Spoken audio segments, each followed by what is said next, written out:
Ngiama Makanda. Noël. Noël Ngiama Makanda. Voilà. Noël Ngiama Makanda. Qu'est-ce que signifie Ngiama? Ngiama. Ngiama. Qu'est-ce que signifie Makanda? Naki Congo Makanda, di Kanda, cela veut dire fumu ya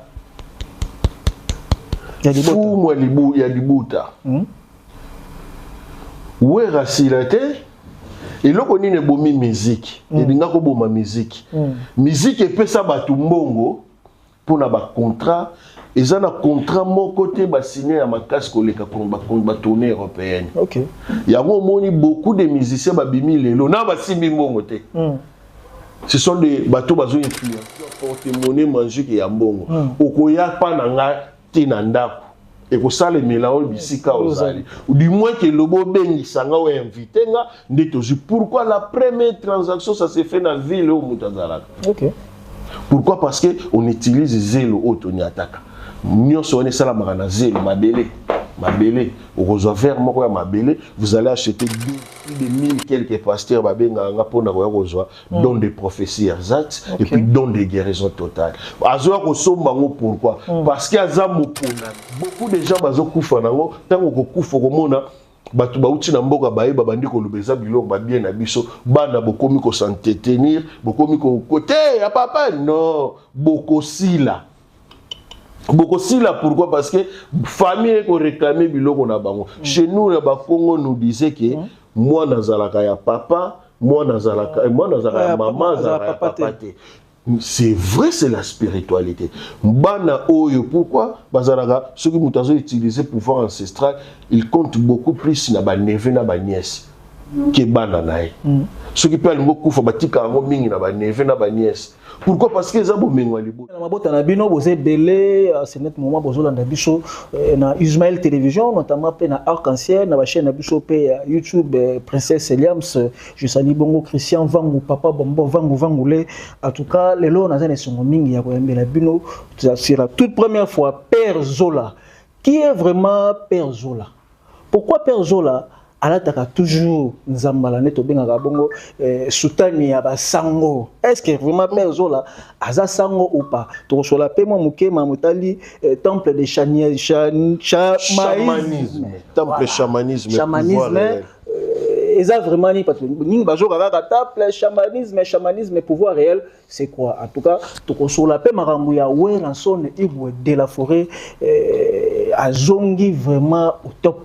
Secret à Wérazani, parce que à certains moments, Wéra vraiment assis là, qui Wéra qui sous un rendez-vous, mais directement Wéra a livré des conseils sur le plan européen. Wéra zongi, est-ce que Wéra à la Moussiba Koko, to assimile sous un pont, to solango kakana, Père Zola. Bonjour Père Zola. Bonjour Ndeko journaliste. Boni d'abord santé. Santé, Zalou Malam Nangolo à mettre et à temps et à circonstances. Voilà, Ozala qui na Libanda, le Lozana qui biso na Kinshasa.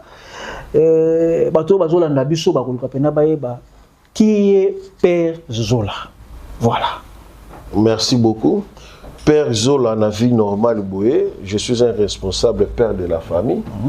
Papa ou azana famille nae, na madame nae, na bana nae.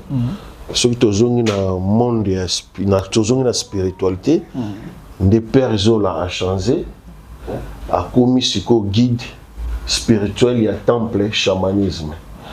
Temple chamanisme batu belé batu nara parce que zambala liboso batu bandeko bazali kolanda chamanisme pouvoir réel ça dit quoi? Pour en bref, c'est une communication entre les deux mondes, le monde de la mort et puis le monde des vivants. Nous avons la capacité à recevoir dans deux mondes, monde visible et puis monde invisible. Il y a un chaman.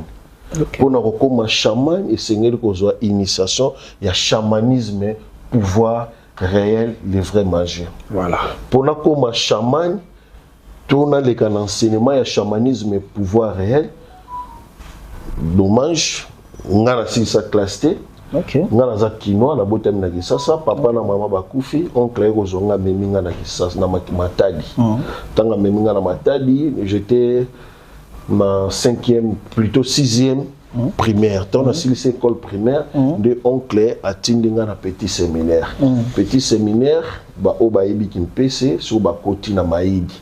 Koti na kati, de kuna mutu wa bandaka kozo formation qui au comme AB un jour. De ce par là, tant on a silisi petit séminaire, de ba salaka transfert na grand séminaire na maidi.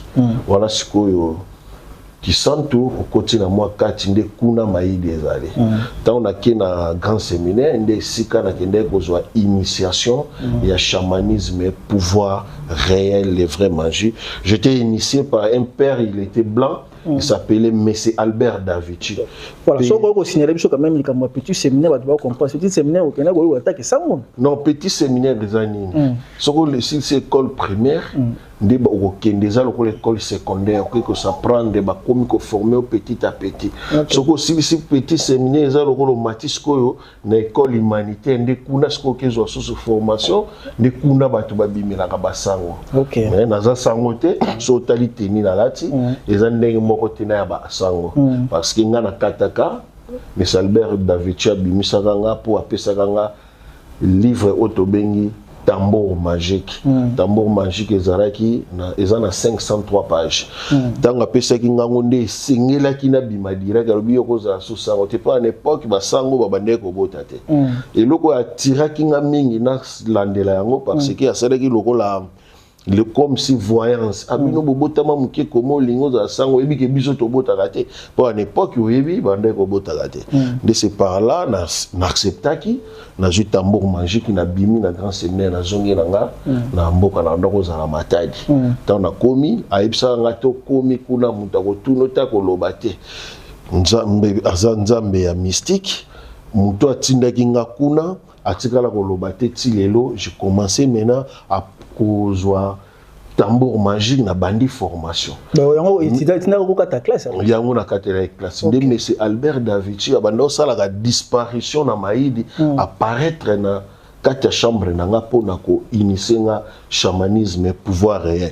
Ce qui n'a prolongé, ce qui to insister wana okomona to kokoma musike émission silipe to yete na liroba o ezali ya motuya na memeli balandi ya chaîne din Ismaël télévision Arc-en-Ciel télévision ba kozala bénéfique te na message na eleba. Voilà, moi question moke papa na maman bazalaka en vie à ce moment. Non bazalaka te ero ba kufi noko de mutazoka nga na kisasa ameminga na matadi. Oncle nde azalaki lokola comme lokola papa et puis maman. OK, là est-ce que oncle azo kolisa yo moke abande ko loba no vumanya ando mona nyi na kati na. Bon oncle asantaki na pour la cola na timidité moko na zé vraiment dou mutaloba kate. D'après lui, il pensait qu'un jour na za la sango. Nde yango atindaki ngana kezo ba enseignement wana o bazwaka ti osili soko masango. Nde c'est par là na kutana monsieur Albert Davichi, il était blanc italien. Paix à son âme, ndeye mutu inisanga chamanisme pouvoir réel.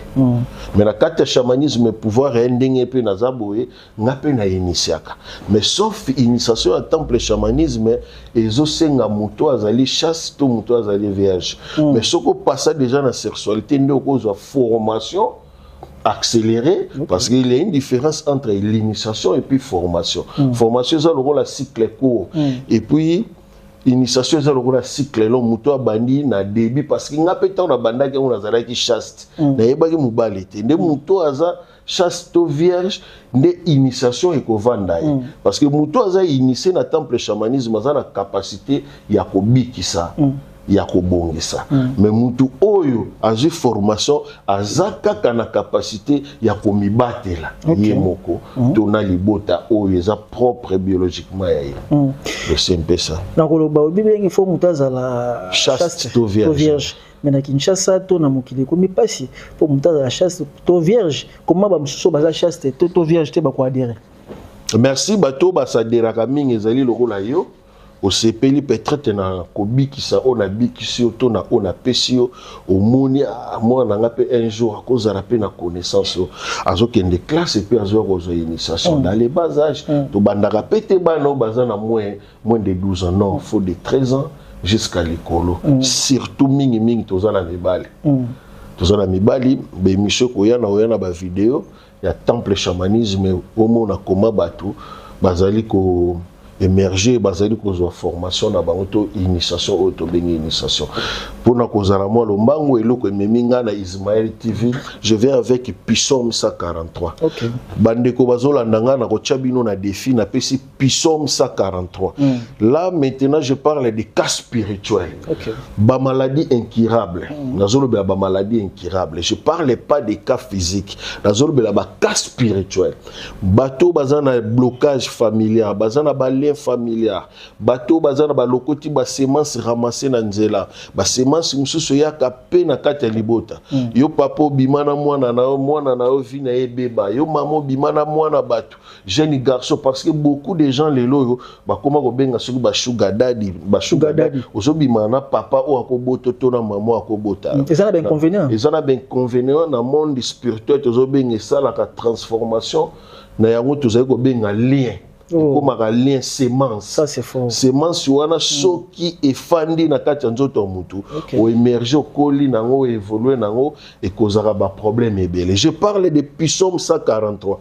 Bato bazola ndanga nazo tchabino na défi. O tambola sémence elongwaka te. Babwakela mpese esilaka te. Babwakela mbasu ezosila te. Babwakela sida kindoki ezosila te babwakela mpese ezosila te ozana tuberculose kindoki nazo pesa bino une petite carême de 3 jours avec Psaume 143 Psaume 143 et ça la mara mikolomi sato et ça la mara mikolomi sato na journée moko ça se fait pendant 2 jours koliate komelate tio ko fongola carême na yo 21h30 soit 22h juste voilà Olamu qui n'attend. J'ai seulement besoin de 6 bougies, n'importe quelle bougie, je dis. Ezalaya rouge, ezalaya vert, ezalaya noir, ezalaya rouge, n'importe quelle bougie. Ozu ba bougie na yo soko ko bandango, ba bandango na tongo, ba bandango na pokwate. Pourquoi? Parce que ça la ma 3 jours na journée moko pendant 2 fois. Au salango pendant 2 fois. Ozu 6 bougies na yo ko sombango lelo balandi o bazolandanga osombi lelo 6 bougies na yo lala na yo ko bandango demain le matin tango ozola mukana mbetu koliate ko melate je dis bien ko brossete koliate ko melate ko brossete tango ozo kitana mbetu directement ozu 6 bougies parce que 6 bougies na yo oko sala ngona oko tracer forme ya triangle pour na kokende musika o babengi pyramide surtout landi malam pyramide triangle les aboy na triangle wana okocha 6 bougies bougie moko liboso mibale na sima et puis okosala forme ya deuxième triangle o okosala kokomisango triangle moko. Donc cela veut dire bougie moko liboso tie 2 bougies na sima na ona panzi et puis ozu bougie moko otie na sima mukongo na yo les 2 bougies ko tika lo tie na espace ya triangle wana et ko sala triangle directement. Tango sali yango ozu Psaume 143. Je nazolo be la Psaume oyo na ba christianisme ba sailaka. Sauf que botanga rango comme un livre mais chez nous on utilise ça avec des pratiques. Parce que ce qu'on a un tambour magique, na page 200.1 bar D, Ndeozomona, Kunande et Tondi Psaume. Chaque Psaume Romona, ils ont la pratique, Oyo, Basale Laka, Yango. Psaume 143. Tango sali triangle na, au quotidien, avant qu'on a 4 triangles, j'ai seulement besoin d'une tasse verre d'eau. Na lobi tasse, demi-tasse à verre d'eau, même copo, mais maï o koki komela. Ndeo kokota na 4 triangle là to bengi pyramide au pelisi siko ba bougie na yo faut pelisa ba bougie wana nyonso. Pourquoi on a seulement besoin la lumière ya bougie bougie nyonso mona na vie même na vie physique boye importance na wezaka ka kocha lumière même na kati ya monde invisible on utilise les bougies pour la lumière et binda la lumière na vie ya mutu. Prenez exemple sika to ça ceux qui couraient on peut utiliser encore des bougies donc mona lumière. On a seulement besoin de lumière et 6 bougies. Au côté na 4 pyramide. Au Psaume 143, on a tasse à verre d'eau. Pour réciter en malamisato.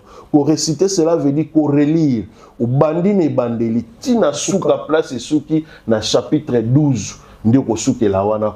Ko prolonger te vers Psaume 144. Souki sa na Psaume 143. Au bandeli lisusu.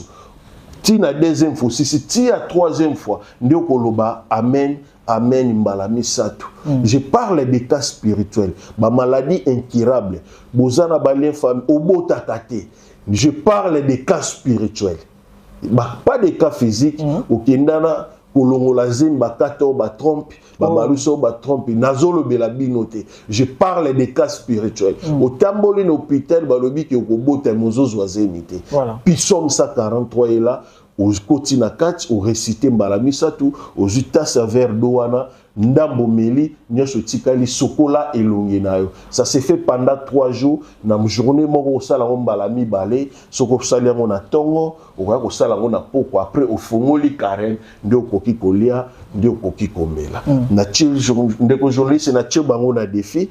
Mon numéro c'est plus 243 89 24 155 91 plus 243 89 24 155 91. Soki obikité obengi Père Zola, ebisi Père Zola prière au pesa biso vers le kuta et simbité c'est que faut bandela incapable ya kobikisa batu fona longwa chaman c'est que fona longola zambala ona koleka sona etanote pona lobela spiritualité. Je vous recommande Psaume 143. Et ça, la pendant 2 fois dans la journée, ou ça la pratique on a pendant 3 jours.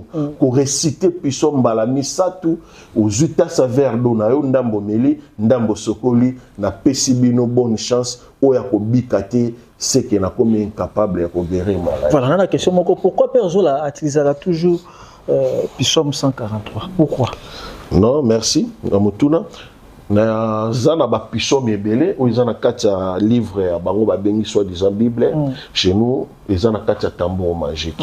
Chaque psaume izana pratique, izana recommandation mutasela. Na kopé c'est exemple psaume 23.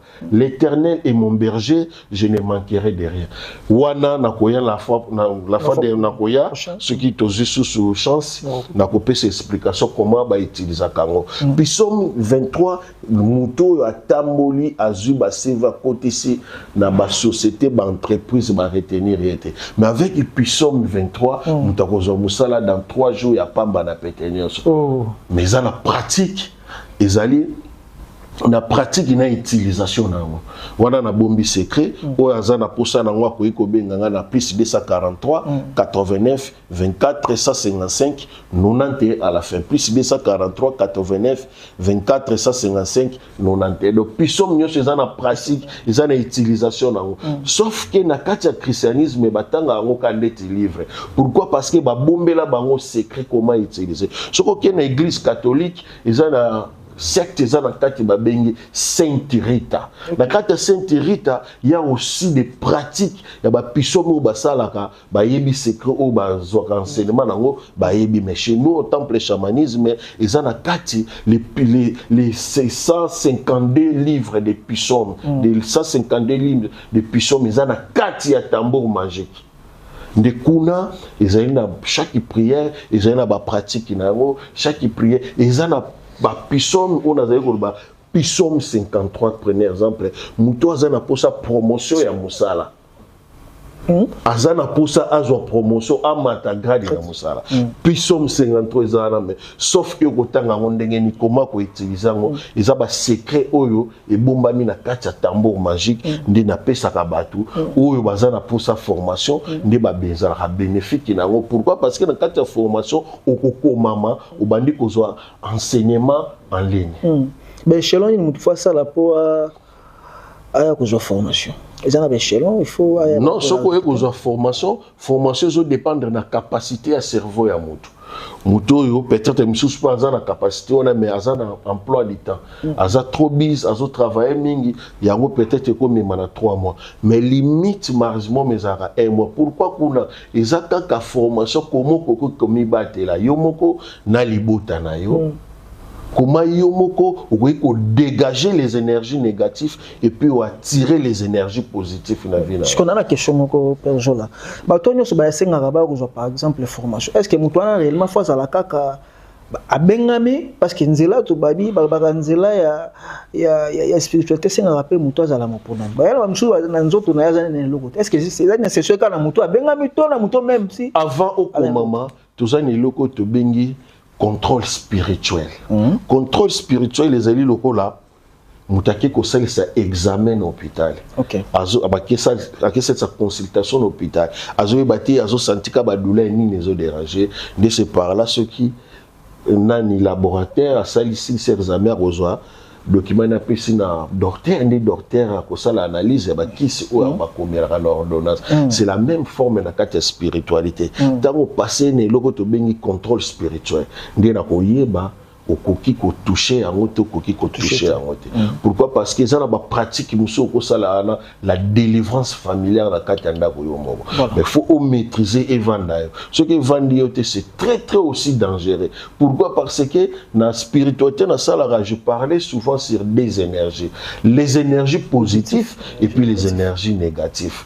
Pourquoi na lobelaka des énergies? Ba te bele ba tunanga pourquoi lobelaka des énergies positives et puis na négativité. Dans le barango pour na éclaircir bateau.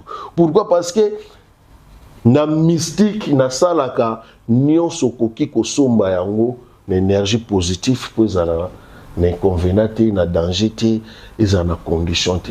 Mais surtout quelle énergie positive négative kuna atoye ko luka porte-monnaie magique ko pesa le côté esprit ko pesa yo mais vous en a condition. Pourquoi? Parce que c'est un contrat signé avec les esprits. Vous savez la loi des moindres efforts.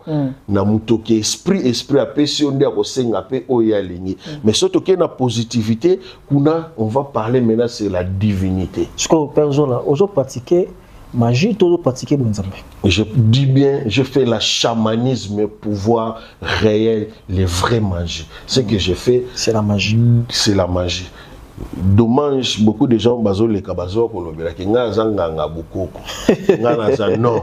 Nazo yebisa bino lelo arrêtez ko ya ko lobaka ba bêtise na télévision.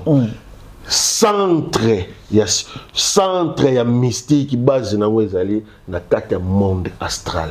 Na kati monde astral nyonso ndezala. Ozala sorcier, ozala pasteur, ozala prophète, ozala abbé, ozala mutu nyonso ayaka onganga marabu, onga bukoko ndenge na yo kaka. Nous tous notre lien de rencontre c'est la monde astral. Kuna solution nyonso zwamaka.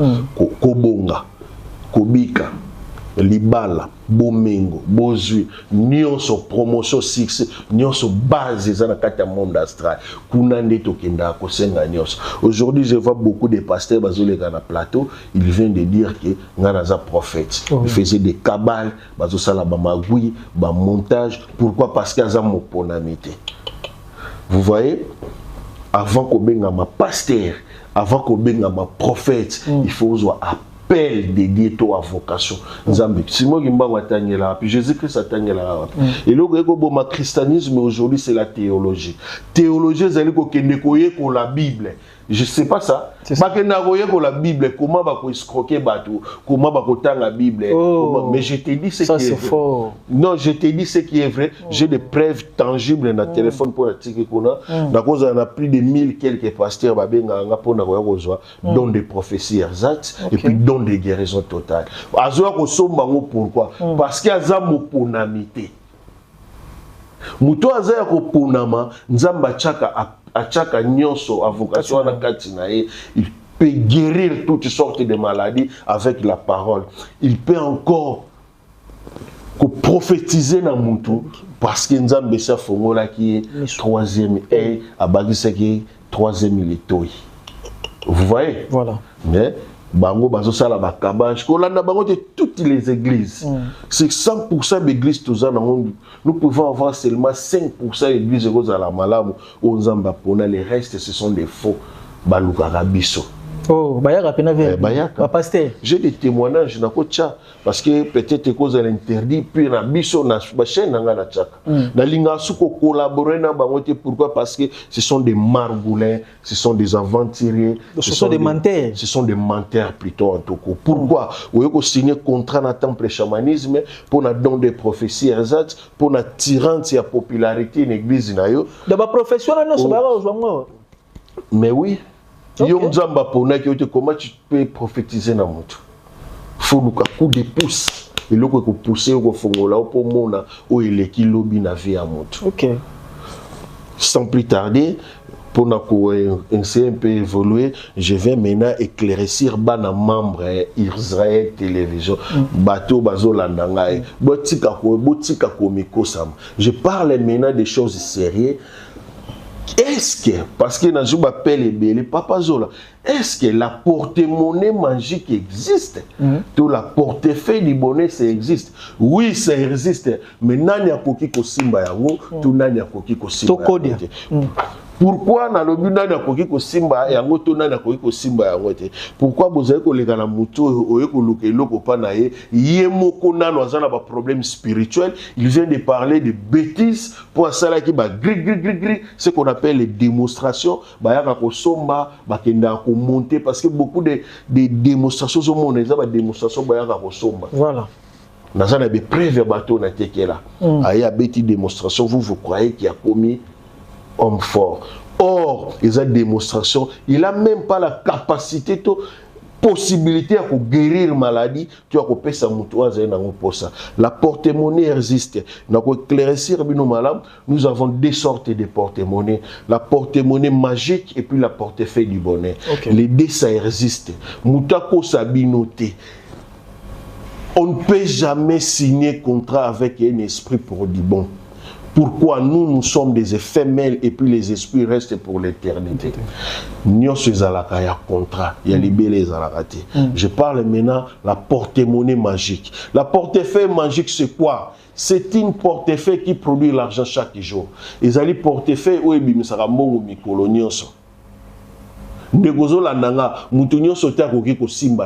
il y a d'autres familles qui simba kayangote. Et puis nous avons ce qu'on appelle la porte-monnaie du bonheur. C'est une portefeuille qui produit l'argent à une durée de une semaine.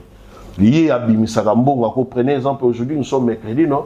Vous allez attendre jusqu'à mercredi prochain. Les deux, ils allaient à contrat, ils les allaient. Les lots, ceux qui coûtent un montagne, ils sont au porte-monnaie magique et Bimisara $5,000 chaque jour. Nana Yebisuze à l'Ukuta. Oh! La portefeuille magique est bandit qu'on produit des $100, 200, 300, 400, 500, jusqu'à $2,500. Il y a $3,000 les alacatés. Et ceux qui ont 2500. Là, c'est porte-monnaie magique. Ils ont la capacité à obimisa chaque jour. Mais surtout qu'il y a une porte-monnaie du bonheur, là, ça commence maintenant. Et c'est qu'un portefeuille magique de $2,500 jusqu'à $25,000. Au cause de 10 000, au cause de 15 000, au cause de 20 000. Ce n'est pas moi qui va vous donner. C'est un contrat signé avec les esprits. Esprit de Moutapé Saka. Pourquoi? Parce que l'esprit de Moutapé pour ça la transaction magique à Mbongo. Ngati papa Zola na bandozo Mbongo na zo ko tikela ko na porte-monnaie. On est dans ça maquilla. La portefeuille magique, ça résiste et puis du bonheur, ça résiste. J'avais parlé sur des énergies, les énergies positives et puis négatives. Positif, ça dit tout simplement kosomba moya kosomba pour conditions à la tête. Kosomba lingolo bate ko pesa papa Zola Mbongo. Té okosomba ce qu'on appelle les matériels. Parfum, bougie, poudre. C'est ça qui a tué l'esprit. Pourquoi? Parce que je dis que c'est un contrat signé avec un esprit. Esprit de moutou. Donc, ce que je porte-monnaie, c'est engagé esprit. Na musala zoka mbongo ya kotikela ko na porte-monnaie. OK. Ce que sombi yango ya kosomba, ça et ça et que na transformation loko to bengi l'offrande divine, on a christianisé, on a israël babengaka sadak. Prenez exemple, vous prenez portefeuille magique qui produit $2,500 chaque jour. Là maintenant on va faire la mathématique, nous allons faire la calcul mental. Calcul mental comment? Ezan et loko to bengi sadak et ça la maka pendant 3 premiers mois. Prenez exemple pendant une année. $2,500 chaque jour, 2,500 fois 10, ça nous donne 25 000.